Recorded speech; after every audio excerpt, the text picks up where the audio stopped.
Hello and welcome to Flagstaff TV. Today we are joined by Werner Klingenberg, who is the CEO of Goldplat. Werner, thank you so much for joining us today. Thank you, Catherine. Werner, can you start by talking us through your latest set of results? Yes, Catherine.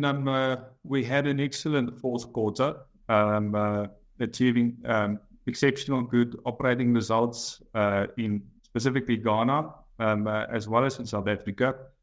South Africa achieved an operating profit of £600,000, whilst Ghana achieved operating profits of £3.7 million. Now, if we include the normal trading foreign exchange losses incurred in the group, as well as interest, it means that the group in combination achieved profit before tax of roughly £3 million for the last quarter. That's excluding any group-related head office expenses. And as a result, we built up quite a nice cash balance of £3.8 million. That was mainly situated in Ghana at the end of the period. So yes, I think we achieved very good results. That was on the back of good supply into Ghana from South America, West Africa, as well as from internally in Ghana.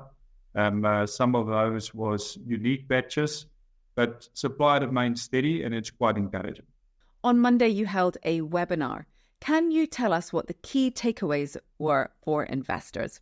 Yes, Kat, and I think, for me, there's really probably 3 to 4 things. Obviously, Ghana's performing well, but also during the last quarter, it's become clear that the authorities in Ghana wants us to beneficiate material locally, which means we're going to need to incur roughly another £900,000 to enable us to recover the gold in Doré for export.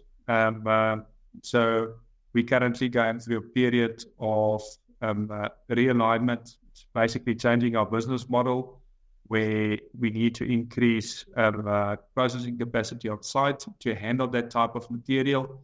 And that's going to lock up some of those cash that I've mentioned earlier. That's the one part of it. I think the other part is obviously the TSF has been the elephant in the room for a long time. I think there's a lot of movement and activity around it, dealing with third parties, dealing with the potential final process of the material. So that's quite exciting, and hopefully we can start giving shareholders a bit more information around that.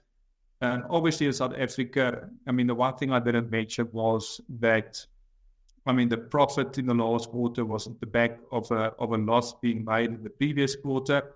So it's encouraging to see that some of our activities and our initiatives has resulted in a turnaround. And the focus in South Africa will need to remain there to ensure that we remain profitable. I think lastly, I've mentioned cash, I've mentioned what we're currently busy with. I think it's also key, and what was key in the webinar to investors is that we see value through declaration of dividends.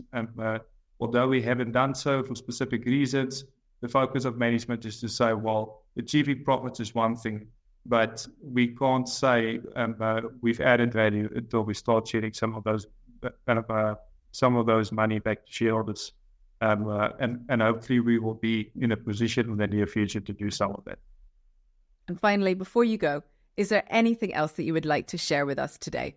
Well, Catherine, hopefully we can provide a bit more clarity in terms of information around the first quarter. That's going to probably be in the next month and a half. We're also looking forward to share the full year results to the market, and we'll keep them up to date in terms of the significant points that I've mentioned.